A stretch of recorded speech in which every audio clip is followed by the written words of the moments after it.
Hello everyone, हम अपना next topic लेते हैं। Next topic is function. तो यहाँ पे सबसे पहले हम डेफिनेशन पे चलेंगे। We study a special type of relation called function. It is one or most important concept of mathematics. We can visualize a function as a root which produce new elements out of some given elements. There are many terms such as map और mapping. तो जो हम arrow diagram की जब हम बात करते हैं तो हम उसको क्या बोलते हैं, मैपिंग भी बोलते हैं. तो डेफिनेशन इस फंक्शन की, a relation f from a to set b is said to be a function if every element of A has one and only one image in set B. अगर हमारी set A और set A में जो भी element है उनकी सिर्फ एक ही इमेज है, सिंगल यूनिक इमेज है, तो वो हमारा क्या होता है, फंक्शन होता है. In other words, a function f is a relation from a non-empty set A to non-empty set B such that the domain, जो हमारा फर्स्ट वाला पार्ट होता है वो डोमेन होता है, is A and no two distinct ordered pair in F have the same first element. मतलब इधर की हमेशा यूनिक होनी चाहिए. अगर सपोज करो एक एग्जांपल में ले लूं, यहाँ हमारा है -1 और यहाँ हमारा 1 है और इनकी इमेज हमारी यहाँ 1, इसकी भी इमेज 1 आ रही है और इसकी भी इमेज 1 आ रही है, तो दोनों की यूनिक इमेज हो गई है. अभी इसको और एग्जांपल से आपको एक्सप्लेन करती हूँ. तो यहाँ पे इसको तो हम क्या बोलते हैं, इमेज बोलते हैं, और अगर इसकी बात करें तो इसको हम क्या बोलते हैं, प्री इमेज बोलते हैं. तो यहाँ पे ये हमारा हो गया इमेज और प्री इमेज का. सेकेंड वाला पार्ट जो होता है इमेज होता है, फर्स्ट वाला पार्ट क्या होता है, प्री इमेज होता है. अब मैं आपको एक एक्स्ट्रा एग्जाम्पल दे रही हूँ जो हमारा फंक्शन नहीं होंगे, इस टाइप के कुछ एग्जाम्पल्स दे रही हूँ. सपोज करो कि यहाँ हमारा 1 2 3 और यहाँ हमारा दे रखा है 1 and 4. इसकी इमेज ये, इसकी इमेज ये, लेकिन 3 की कोई इमेज नहीं है, तो ये हमारा फंक्शन नहीं होगा. यहाँ पे हर एक की क्या होनी चाहिए, यूनिक इमेज होनी चाहिए. उसके बाद सपोज करो मैं एक और एग्जांपल लेती हूँ. 9 4 25. यहाँ मैं ले रही हूँ 5 3 2 -2 -3 एंड -5. तो यहाँ पे मैं फंक्शन लेती हूँ, स्क्वायर वाला एक फंक्शन ले लेती हूँ. तो -3 और 3 की इमेज यहाँ पे ये दोनों, 4 और -2 की ये मैं इससे आ गई, 5 और -5 की ये हमारी यहाँ आ गई. तो यहाँ पे देखो हमारी क्या है, यहाँ पे 9 की इमेज 3 भी है, 9 की इमेज -3 भी है, तो इट्स नॉट अ फंक्शन. एक यहाँ पे लेफ्ट वाले साइड में जो हमारा डोमेन होता है उसकी हमारी यूनिक इमेज होनी चाहिए, जबकि यहाँ पे हमारी 2 इमेजेस आ रही है. ये हमारा फंक्शन होगा क्योंकि दोनों की इमेज हमारा, मतलब राइट में हमारा क्या, लेफ्ट में सिंगल का सिंगल होना चाहिए, राइट का डबल का एक हो तो भी कोई वो वाली प्रॉब्लम नहीं होती है. तो ये हमारा फंक्शन का एग्जाम्पल हो गया. अब मैं इसके ऊपर बेस्ड कुछ क्वेश्चन कराती हूँ.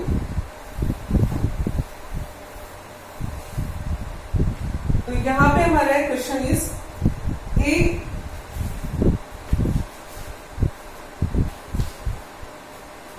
उससे पहले मैं आपको कुछ डायग्राम बताती हूँ. Diagram is some functions and their graphs. पहला हमारा है आइडेंटिटी फंक्शन. आइडेंटिटी फंक्शन हमारा क्या होता है, f(x = x). f is a relation from R to R by f(x = x). तो यहाँ पे हमारा देखो, जब हम इसका डायग्राम बनाएंगे तो f(x) को हम y भी बोलते हैं, इट्स कॉल्ड y. तो x is 0, y is 0, x is 1, y is 1, x is -1, y is also -1. तो ये ऐसे बीच से एक आपकी स्ट्रेट लाइन जाती है. तो ये हमारा, ये मेंशन आपको क्वाड्रेंट सारे करने हैं. x x dash, y y dash, 0 1 2 -1 2 1 2 -1 ये पूरा आपको शो करना है. मैं जस्ट आपको सिर्फ एक ग्राफ, रफली ग्राफ, आपका सिर्फ कुछ वर्ड्स आ रहे हैं जो इंट्रोड्यूस हो रहे हैं वो मैं आपको एक्सप्लेन कर दूं. तो यहाँ पे अब आप देखोगे तो डोमेन भी हमारा क्या है, एक्स में हम कोई भी वैल्यू रख सकते हैं, रियल वैल्यू से आ रहा है तो डोमेन भी रियल वैल्यू हो गया, रेंज भी हमारी क्या हो गई, रियल वैल्यूज हो गई। उसके बाद हमारा आता है कांस्टेंट फंक्शन।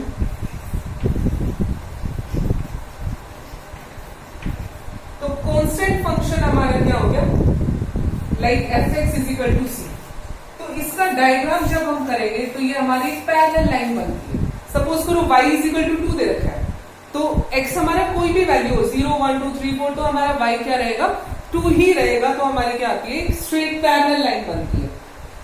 उसके बाद यहाँ पे डोमेन हमारा क्या होगा, domain is R, but range हमारी क्या होगी, C, क्योंकि हमारी वहां पर्टिकुलर वैल्यू एक ही आ रही है, that is equal to C।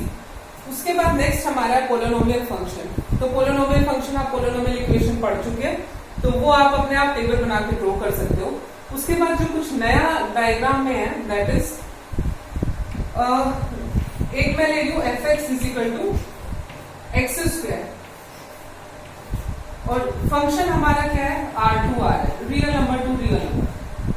तो यहाँ पे इसका जो डायग्राम बनता है वो इस तरह से बनता है, क्योंकि ये हमारा क्या है, y is equal to x square, मतलब y हमेशा क्या रहेगा, प्लस वैल्यू रहेगी। तो जीरो में तो जीरो हुआ, लेकिन y ऊपर हमारा क्या होता है, पॉजिटिव, नीचे हमारा नेगेटिव होता है, तो हमेशा ऊपर की तरफ बनता है। तो ये हमारा y is equal to x square का हो गया। उसके बाद एक एक्स क्यूब का बनाते हैं, तो एक्स क्यूब का हमारा बनता है इस टाइप से, ये हमारा एक्स क्यूब का डायग्राम हो जाएगा। उसके बाद हमारा एक फंक्शन आता है f x is equal to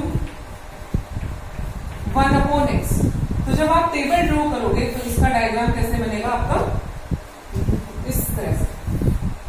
यहां देखो हमारा जीरो इंक्लूड नहीं है, क्योंकि अगर हमने x की वैल्यू 0 रखती हूं तो 1/0 क्या हो जाता है, इंफिनिटी हो जाता है। तो यहाँ पे हम इस जीरो को इंक्लूड नहीं करते, तो यहाँ पे हमारा क्या होता है, रेंज में एक्सेप्ट 0 हमारा कुछ भी आ जाएगा, क्योंकि यहाँ पे डोमेन में तो हम 0 ले सकते हैं पर उसकी कोई इमेज नहीं बनेगी। तो ये हमारा क्या हो जाएगा, रेंज की जब हम बात करेंगे तो उसमें हमारा 0 नहीं आएगा। उसके बाद मॉडुलस फंक्शन। अब यहाँ पे एक साइन होता है ऐसे, इसके अंदर जो भी वैल्यू होती है, सपोज करो -x है तो इसका आंसर भी +x होगा, +x है तो इसका आंसर भी क्या होगा, x। तो ये क्या होता है, मॉडुलस फंक्शन होता है। ये हमारा मोड का साइन होता है कि मोड के अंदर हमारी चाहे वैल्यू प्लस हो और माइनस हो, आंसर ऑलवेज भी पॉजिटिव। तो आंसर हमेशा क्या आता है, हमारा पॉजिटिव आता है। उसके बाद हमारा सिग्मल फंक्शन है। अगर इसको हम थोड़ा डिफाइन कर दें कि -x हमारा कब आएगा, +x कब आएगा, -x जब x की वैल्यू <0 होगी, +x जब x की वैल्यू <0 होगी, तो इट्स कॉल्ड अवर सिग्मल फंक्शन। और इसका ग्राफ हमारा कैसा बनता है, स्ट्रिक्टली इस तरह से पॉजिटिव, y हमेशा क्या रहेगा, पॉजिटिव रहता है, 0 पे 0, 1 पे 1, -1 पे 1। तो लेकिन जब हमने स्क्वायर का किया था तो स्क्वायर में इस तरह से आता है, क्योंकि 1 पे वैल्यू 2 आती है, y is equal to x square लेते हैं, तो यहाँ पे यहाँ पे अगर मैं 2 रख लूँ, x इज 2, तो y हमारा कितना आ जाएगा, 4 आ जाएगा। तो ये थोड़ा सा हमारा कर्व में बनता है, लेकिन मोड का फंक्शन में हमारा क्या आता है, एकदम स्ट्रेट लाइन आती है। उसके बाद एक ग्रेटेस्ट इंटीजर फंक्शन होता है हमारा। सिर्फ आपको अभी मैं साइन बता दी हूँ, ग्राफ का आप देख लेना। ये जो हमारी सबसे बिगर वाली ब्रैकेट होती है, बिगर वाली, इसको हम बोलते हैं ग्रेटेस्ट इंटीजर। Greatest integer. तो यहाँ पे इसका जो डायग्राम होता है वो हम ऐसे बनाते हैं। तो यहाँ पे -1 0 ये 2 और इधर करते हैं तो इस तरह से। तो ये हमारा डॉट थोड़ा मोटा वाला होता है। तो ये हमारा क्या होता है, ग्रेटेस्ट इंटीजर का बनता है। तो इसमें ग्रेटेस्ट इंटीजर में जब भी हम वैल्यू लेते हैं तो जब -1 की मैपिंग करते हैं तो उसका क्या करते हैं, सॉरी +1 की करते हैं तो 0, 2 की करते हैं तो 1, मतलब एक लेस हो जाता है, उसमें से एग्जैक्ट वैल्यू उसकी नहीं होती है ग्रेटेस्ट इंटीजर में। तो ये हमारा ग्रेटेस्ट इंटीजर का हो गया। उसके बाद इसमें कुछ प्रॉपर्टीज है।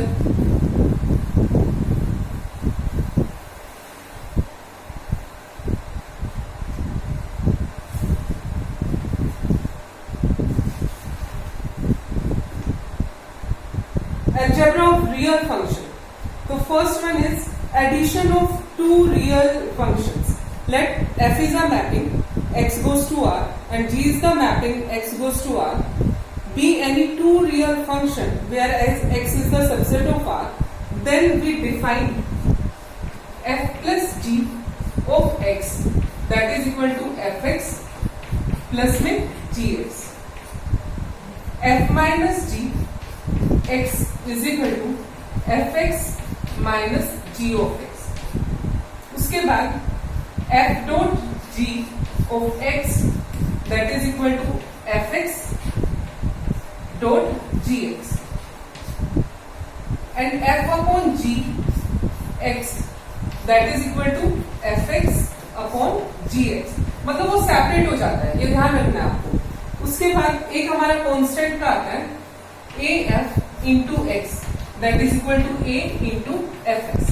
कॉन्स्टेंट वाला हमारा बाहर हो जाता है, सिर्फ फंक्शन के साथ हमारा x क्या होता है, मल्टीप्लाई होता है. तो ये हमारी इसकी प्रॉपर्टीज हो गई हैं. अब मैं इस पे बेस्ड एक क्वेश्चन आपको कराती हूँ.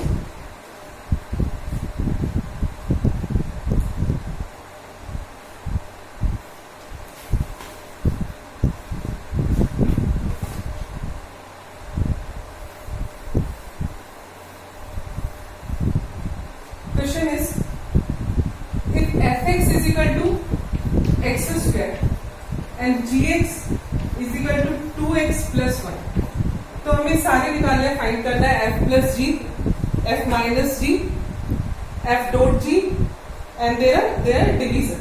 तो सब हमें फाइंड करना है. तो पहला मैं फाइंड कर लूं f plus g of x. तो फॉर्मूला क्या था हमारा, f of x plus g of x. तो f of x हमारा कितना है, x स्क्वायर, और g of x कितना है, 2x प्लस में 1. तो ये हमारा आंसर आ गया. उसके बाद इसका सबट्रैक्शन हमें अगर निकालना है, f minus g of x that is equal to f of x minus g of x. तो fx हमारा क्या है, x स्क्वायर, माइनस gx क्या है हमारा, 2x प्लस 1. तो आंसर हमारा क्या आ जाएगा, x square minus 2x minus का 1. उसके बाद प्रोडक्ट का हमें निकालना है. तो f dot g of x, तो ये हमारा क्या होगा, f of x dot g of x. तो fx हमारा क्या था, x स्क्वायर इंटू gx हमारा क्या था, 2x प्लस 1. तो आंसर क्या हो जाएगा हमारा, 2x क्यूब प्लस का x स्क्वायर मल्टीप्लाई किया. उसके बाद लास्ट हमें फाइंड करना है f upon g of x. तो इसका आंसर क्या होगा, f of x upon g of x. तो f ऑफ x हमारा कितना है, x स्क्वायर, और g ऑफ x हमारा कितना है, 2x प्लस 1. तो ये हमारा इस तरह से अपनी प्रॉपर्टी पे क्वेश्चन सॉल्व हो गया है. अब कुछ क्वेश्चंस में हमारा क्या है, वैल्यूज निकालनी है. तो वैल्यूज हम फाइंड कर रहे हैं.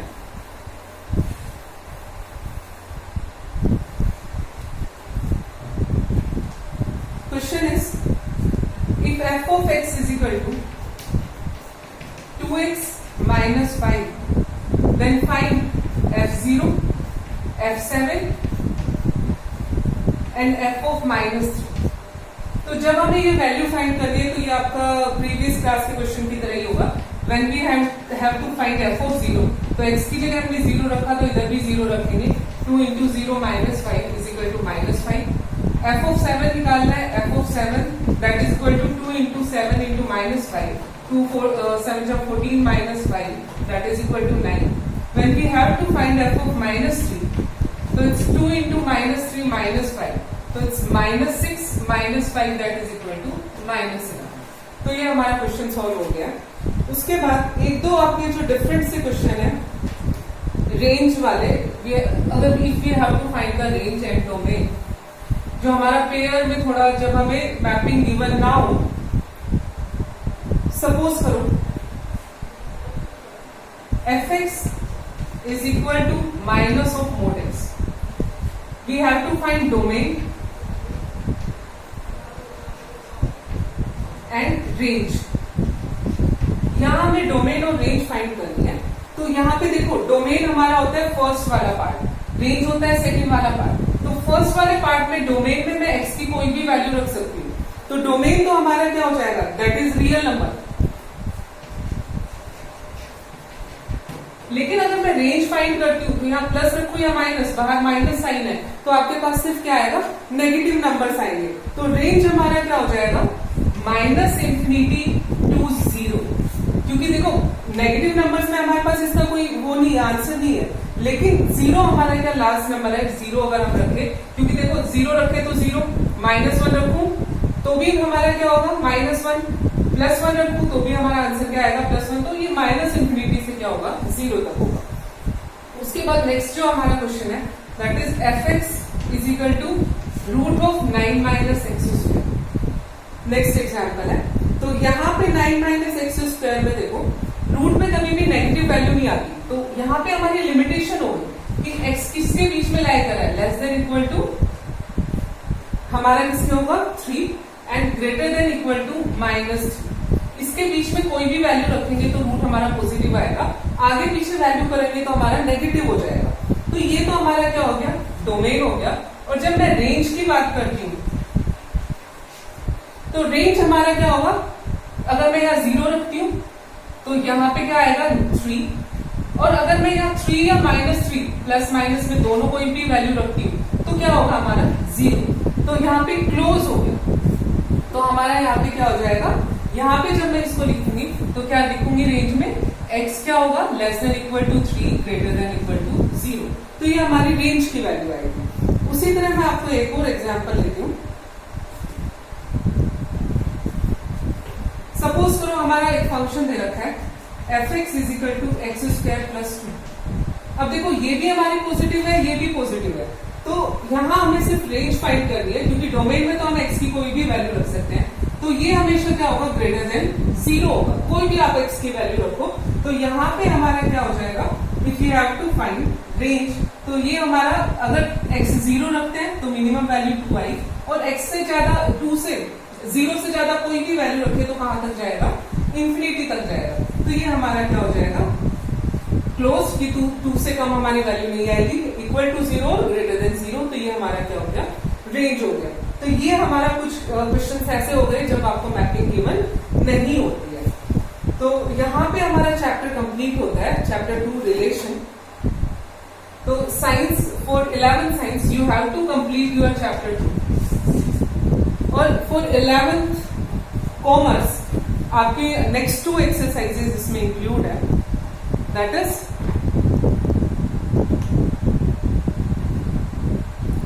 (5.5 एंड 5.6। ये आपका इंक्लूड है इसमें आपकी एक एक्सरसाइज 5.7 और है जो मैं आपको अलग से वीडियो भेज दूंगी। तो for science standard you have to complete your chapter 2, for 11th you have to complete your exercise 5.5 and 5.6. Thank you.